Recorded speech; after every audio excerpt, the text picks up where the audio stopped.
Jeepers Creepers is about a brother and sister driving home from college to visit their parents.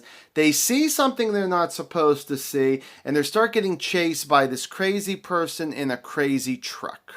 Hey, everybody. Hope you're having a good day or night, depends on when you're watching this. So, I just wanted to throw out one thing here before I got started with my Jeepers Creepers franchise review here, and of course ranking at the end, is I want to talk about the director Victor Salva. Yes, I know that he's a really not good person of what happened. If you really want to know, you can always Google his name and figure out everything that went down.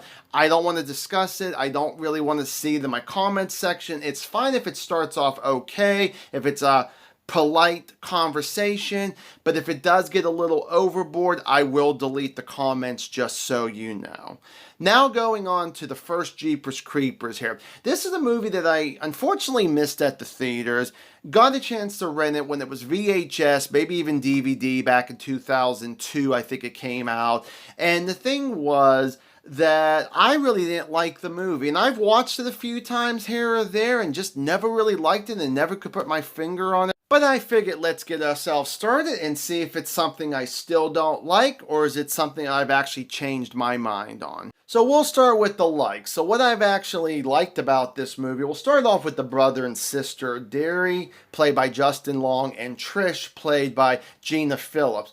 These two just may be an actor and actress, but boy, are they supposed to convince you that they are siblings, and they feel like that they actually grew up together. At the very beginning of the movie, they're insulting each other, they're having a good time and all of that. I really do like it. Justin Long, I mean, the biggest thing about him I could really actually say is his reactions with everything that's going on around him and possibility something that might be going for him maybe. And with his sister, Trish, I like how her arc goes from being a scaredy cat to being a badass. I really think that she does such a good job. When we get to the truck, the Creeper's truck, it's almost like another character, honestly. It's scary as hell and very close to the beginning of the movie while they're on the highway. All of a sudden, this truck comes up right behind them, honking its horn, scaring the hell out of them. They got to find her, eventually pull over while the truck goes. But it's very interesting about that truck. I really did like that. Now, going into the driver, the Creeper himself, it does take a while before they finally show what he is. And when they finally show the monster he is, and he's not really a human, I really do like the makeup on him, played by Jonathan Brack. He does such a good job, I guess, actor slash stuntman. He is definitely one of these people I definitely like to see more of him. Maybe not just as the Creeper, but other roles there too.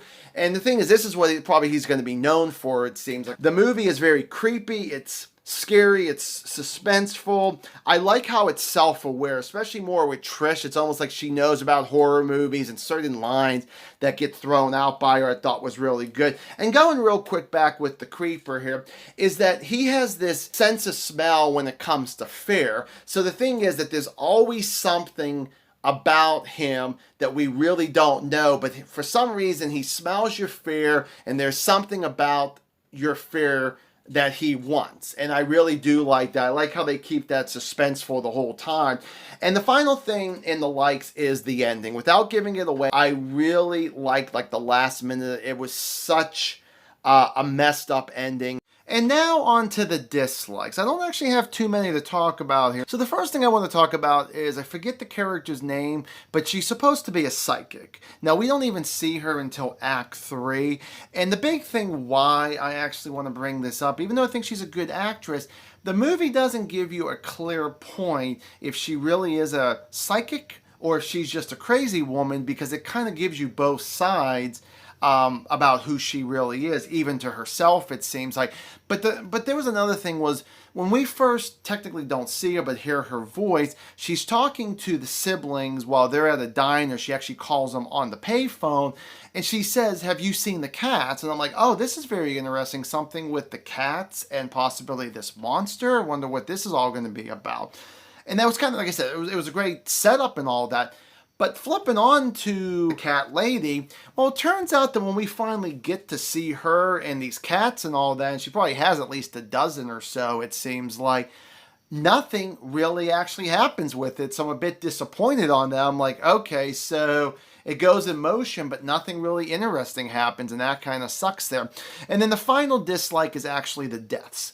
Unfortunately, I hate to say this, as much as there's some really cool deaths that they show in the aftermath, that's the key point right there, is that every death is an aftermath. And it's great to see that. There's like this really cool one I thought was going to happen between the creeper and a police officer, and when it looked like something was going to happen, they cut away to other characters just showing reaction or whatever, and I'm like, that sucks. So I just didn't really like that one bit there. But Jeepers Creepers, I am going to go 3 out of 4 stars. So, Jeepers Creepers for you. If you've seen this movie, what's your opinion? Give me a comment down below. We'll discuss it. So, I'll see you guys in the next one. Have yourselves a good one. Goodbye.